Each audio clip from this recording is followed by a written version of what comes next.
إن الحمد لله نحمده ونصلي على رسوله الكريم أما بعد أعوذ بالله السميع العليم من الشيطان الرجيم من همزه ونفخه ونفثه بسم الله الرحمن الرحيم يا أيها الذين آمنوا لا تتخذوا عدوي وعدوكم أولياء تلقون إليهم بالمودة. آج انشاءاللہ ہم سورۃ الممتحنہ پڑھیں گے. یا ایھا الذین آمنوا اے وہ لوگو جو ایمان لائے، لا تتخذوا نہ تم بناؤ عدوی میرے دشمنوں کو، وعدوکم اور اپنے دشمنوں کو، اولیاء دوست، تلقون تم بھیجتے ہو الیہم ان کی طرف بالمودہ دوستی کے پیغام، وقد کفروا اور یقیناً کفر کیا انہوں نے، بما جاءکم وہ جو تمہارے پاس آیا، من الحق کے حق، اس حق کا انہوں نے انکار کیا ہے. یہ آیتیں شروع والی اصل ایک واقعہ ہوا تھا. آپ صلی اللہ علیہ وسلم جب ہجرت کر کے مدینہ میں گئے، کچھ عرصہ کے بعد غزوہ بدر ہوا، پھر احد ہوا، پھر غزوہ احزاب ہوا، اور بلکہ اس سے پہلے غزوہ احزاب کے بعد پھر صلح حدیبیہ ہوئی. صلح حدیبیہ کے بعد کافی عرصہ کوئی جنگ نہیں ہوئی، پھر اس کے بعد مکہ فتح ہوا. تو صلح حدیبیہ کے بعد جب انہوں نے فتح مکہ سے پہلے معاہدے توڑ دیے تھے، تو آپ صلی اللہ علیہ وسلم نے اعلان کیا تھا کہ ہم جہاد کریں گے، اور آپ خفیہ جنگ کی تیاری کر رہے تھے، فتح مکہ کی خفیہ تیاری کر رہے تھے. تو اس وقت ایک صحابی تھے، بدری صحابی، جنہوں نے بدر میں شرکت کی تھی، جن سب کو اللہ نے معاف کر دیا. حاطب بن ابی بلتہ ان کا نام ہے. صحیح البخاری میں ان کا واقعہ موجود ہے، تفسیر کی کتابوں میں بھی ہے. تو انہوں نے خط لکھا مکہ والوں کو بتانے کے لیے کہ مسلمان تمہارے خلاف جنگ کی تیاری کر رہے ہیں. تو اللہ تعالیٰ نے بتا دیا. اس نے ایک عورت کو بھیجا دیا خط. آپ نے حضرت علی رضی اللہ تعالیٰ عنہ، حضرت مقداد اور ایک اور صحابی تھے، ان تین کو بھیجا اور کہا فلاں مقام پر تمہیں ایک عورت ملے گی. جگہ بھی بتائی اللہ کی طرف سے. یہ بھی پتہ چلا کہ عورت کے پاس ہے خط، اور جگہ بھی بتائی کہ فلاں جگہ پر، غالباً خوخا جگہ کا نام ہے، تو وہاں پر جاؤ گے تو تمہیں عورت ملے گی اس مقام پر، اس کے پاس خط موجود ہے، وہ لے کے آؤ. یہ گئے صحابی اور عورت کی تلاشی کی. عورت کو جا کے کہا کہ خط دو، اس نے کہا خط نہیں ہے. اس کے سامان کی تلاشی کی، کہا میرے پاس نہیں ہے خط، میں تو نہیں لے کے جا رہی. حضرت علی کہنے لگے ہمیں رسول اللہ صلی اللہ علیہ وسلم نے بھیجا ہے اور خط تیرے پاس ہے. ہمیں اگر تیرے کپڑے اتار کے تلاشی کرنی پڑی نا تو ہم کریں گے، کیونکہ رسول اللہ کی بات غلط نہیں ہو سکتی. ہاں، رسول اللہ صلی اللہ علیہ وسلم کی بات غلط نہیں ہو سکتی. تو اس نے پھر اپنے بالوں کی چٹیا میں اس نے خط چھپایا ہوا تھا، وہاں سے اس نے خط نکال کر دے دیا. خط واپس آیا. حاطب بن ابی بلتہ جنہوں نے لکھا تھا خط، ان کو بلایا گیا کہ آپ نے یہ کیوں کیا ہے. حضرت عمر رضی اللہ تعالیٰ عنہ بڑے جلال میں آگے کہا اللہ کے پیغمبر ہمارے رازدان، راز فاش کرنا، دیکھیں نا بہت بڑا جرم ہے یہ، ملک کے راز فاش کرنا، ٹھیک ہے نا، اپنے فوج کے راز فاش کرنا، دشمن کو بتانا، راز بتا رہے ہیں کہ تمہارے خلاف جہاد ہو رہا ہے. آپ صلی اللہ علیہ وسلم کا جگر دیکھیں، بڑا پن دیکھیں. آج ہمارے ہاں کیا کچھ ہوتا ہے، چھوٹی چھوٹی باتوں کی خاطر دوسروں کو ایک جو ہے صرف غلط فہمی کی بنیاد پر اٹھا لیا جاتا ہے، اور کئی دن پتہ نہیں چلتا، اور تھانوں میں ایسے صرف شک کی بنیاد پر مار رہے ہوتے ہیں. چوری نہیں ہے، شک ہوا ہے کہ اس جیسا بندہ نہ ہو، پکڑ کے مارا جا رہا ہے.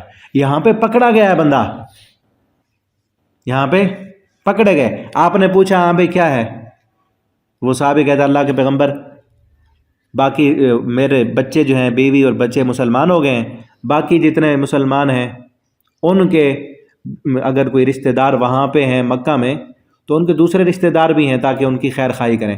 میرے بیوی بچے مسلمان ہیں اور وہ مکہ میں ہیں، اور میرا کوئی اور رشتہ دار وہاں مکہ میں نہیں ہے. میں نے مکہ والوں کو یہ خبر دے کر ان کے جو ہے وہ ہمدردی لینے کے لیے، تاکہ وہ میرے بچوں کے ساتھ ہمدردی کریں گے، اس لیے میں نے ان کو بتایا ہے.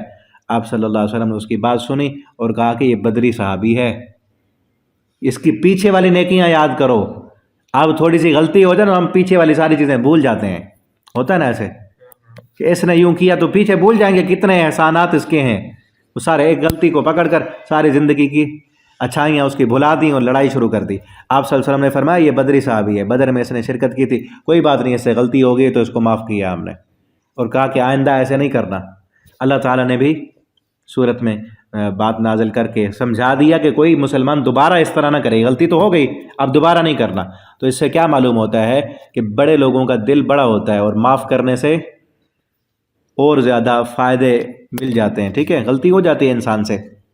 تو اللہ تعالیٰ نے وہی کہا اے ایمان والو لا تتخذوا، نہ تم بناؤ میرے دشمنوں کو اور اپنے دشمنوں کو دوستی، تم ان کی طرف دوستی کا پیغام بھیجتے ہو جبکہ وہ کفر کر چکے ہیں حق کا، یخرجون الرسول، انہوں نے نکالا ہے رسول کو، اور تم کو بھی، تم کو اور تمہارے رسول کو اپنے گھروں سے، مکہ سے نکالا، ان تؤمنوا باللہ، صرف قصور یہ تھا کہ تم ایمان لائے تھے اللہ پر، ان کنتم خرجتم جہادا فی سبیلی، اگر تم نکلو جہاد کے لیے میرے راستے میں، وابتغاء مرضاتی، اور تم میری رضامندی کو تلاش کرو، تسرون الیہم بالمودہ، تم چھپاتے ہو ان کی طرف دوستی کے پیغام چھپا چھپا کر بھیجتے ہو، وانا اعلم، اور میں جانتا ہوں، بما اخفیتم، جو تم مخفی کرتے ہو، وما اعلنتم، جو تم ظاہر کرتے ہو، ومن یفعل منکم، اور جو بندہ کرے گا تم میں سے یہ کام دوبارہ اگر کوئی کرے گا، فقط ضل سواء السبیل، تو وہ سیدھے راستے سے گمراہ ہو جائے گا۔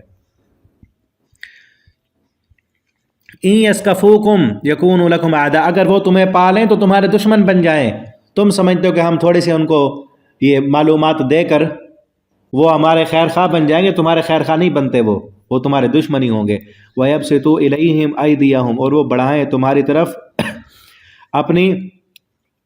اپنے ہاتھ بھی، وَأَلْسِنَتُهُمْ، اور اپنی زبانیں بھی، بِالسُّوءِ، تکلیف دینے کی خاطر، وَدُّوا لَوْ تَكْفُرُونَ، اور وہ چاہیں گے کہ تم بھی کافر بن جاؤ، لَن تَنفَعَكُمْ أَرْحَامُكُمْ، ہرگز نہیں فائدہ دیں گے تمہیں تمہارے رحم کے رشتہ دار، وَلَا أَوْلَادُكُمْ، نہ تمہاری اولادیں، یوم القیامہ، قیامت کے دن، اولاد کی خاطر کر رہے ہو، بیوی بچوں کی خاطر کر رہے ہو، اپنے رشتہ داروں کی خاطر، یہ قیامت کے دن تمہیں کام نہیں دیں گے۔ اللہ اور اس کے رسول کی خیر خواہی کرو اور دلی ہمدردیاں مسلمانوں کے ساتھ رکھو، وہی تمہیں فائدہ دیں گے۔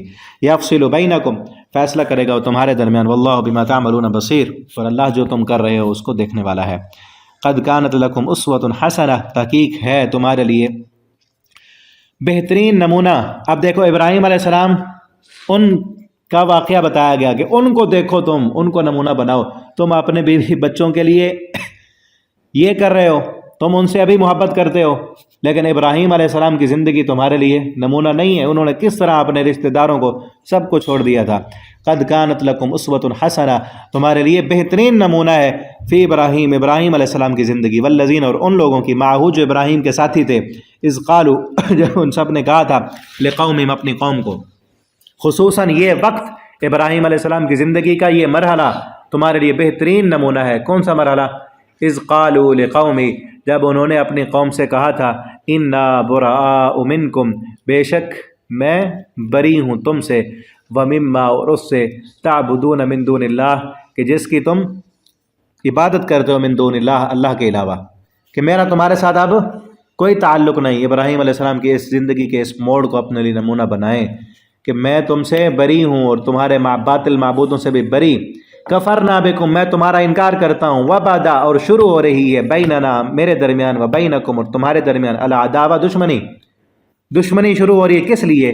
کیونکہ تم ایک اللہ وحدہ لا شریک کی عبادت نہیں کرتے، تم نے اللہ کی صفات اوروں کو بھی دی ہوئی ہیں اور بھی تم نے معبود بنائے، اس وجہ سے میری تمہارے درمیان دشمنی ہے، عداوت ہے، بغض ہے، نفرت ہے، والبغضاء، اور بغض ہے، ابدا، یہ ہمیشہ رہے گا، یہ دشمنی رہے گی، ہاں، حتی تؤمنوا باللہ، یہاں تک کہ تم ایمان لاؤ، باللہ وحدہ، اللہ اکیلے پر، اللہ اکیلے کی وحدانیت، اس کی حاکمیت، اس کی بادشاہت کو مانو اور باقی سب کا انکار کرو، تو پھر تو دوستی ہو سکتی ہے، ورنہ نہیں، ٹھیک ہے۔ اور پھر اللہ نے یہ بھی کہا، سیرت ابراہیم کی پوری زندگی نمونہ ہے، الا قول ابراہیم علیہ السلام کا ایک یہ قول نمونہ نہیں ہے، ان سے بھی اگر توحید کے خلاف کوئی تھوڑی بہت بات ہو گئی تو اللہ نے فوراً کہہ دیا یہ بات تمہارے لیے نمونہ نہیں۔ کون سی؟ الا قول ابراہیم کی زندگی کا یہ قول، ابھی، جو انہوں نے اپنے باپ کے لیے کہا تھا، کیا؟ لاستغفرن لک، کہ میں تیرے لیے بخشش کی دعا مانگوں گا، میں تیرے لیے بخشش کی دعا مانگوں گا، جبکہ وہ مشرک تھا اور مشرک کے لیے دعا مانگنا جائز نہیں، جبکہ ابراہیم علیہ السلام نے بعد میں اس سے برات کا اعلان بھی کر دیا، ٹھیک ہے نا، توبہ کی تھی۔ پہلے تو گھر سے نکلتے ہو جب باپ نے کہا نکل جاؤ، کہا سلام علیک ساستغفر لک ربی، میں جا رہا ہوں، میں تجھ سے بخشش مانگوں گا، ابھی زندہ تھے۔ جب وہ فوت ہو گیا، باپ کفر پر ان کی موت ہوئی، تو ابراہیم علیہ السلام نے اپنی اس دعا سے برات کا اعلان کر دیا، کہ اب پتہ چل گیا کفر پر موت ہوئی تو دوبارہ نہیں کیا، لیکن پھر بھی اللہ تعالیٰ نے توحید کے بارے میں کتنا، دیکھیں، کسی قسم کا کوئی کمپرومائز نہیں ہے توحید پر، ٹھیک ہے نا۔ ابراہیم علیہ السلام کی زندگی میں اگر غلطی ہوئی پھر انہوں نے معافی بھی مانگ لی، لیکن نمونہ زندگی بتاتے ہوئے کہا کہ وہ چیز، وہ وقت نمونہ نہیں ہے جب انہوں نے اپنے باپ کے لیے بخشش کی دعا کی تھی، کیونکہ مشرک کے لیے دعا جائز نہیں ہے۔ وما املک لک من اللہ من شیء، اور نہیں ہوں لاستغفرن لک وما املک لک من اللہ من شیء، اور نہیں ہوں میں مالک تیرے لیے من اللہ، اللہ سے، من شیء کسی چیز کا۔ یہ بھی کہا کہ میں بخشش مانگوں گا لیکن میرا کوئی اختیار نہیں چلتا۔ آج تو کہتے ہیں نا خدا کا پکڑا چھڑائے محمد، محمد کا پکڑا چھڑا کوئی نہیں سکتا معاذ اللہ۔ ابراہیم علیہ السلام کیا کہتے ہیں؟ اللہ پکڑنے پہ آئے، میں دعا تو کر سکتا ہوں لیکن مالک نہیں ہوں کسی چیز کا۔ ربنا، ہے ہمارے رب، علیک توکلنا، تیرے اوپر ہم بھروسہ کرتے ہیں، والیک انبنا، تیری طرف ہی ہم رجوع کرتے ہیں، والیک المصیر، تیری طرف ہی لوٹ کر آنا ہے۔ آگے انشاءاللہ ہم اگلے سبق میں پڑھیں گے۔ آپ ان اسباق کو آگے دوستوں کے ساتھ شیئر بھی کیا کریں تاکہ آپ کے لیے صدقہ جاریہ بنے۔ انشاءاللہ کل کے سبق میں آگے انشاءاللہ ہم پڑھیں گے۔ والسلام علیکم ورحمۃ اللہ وبرکاتہ۔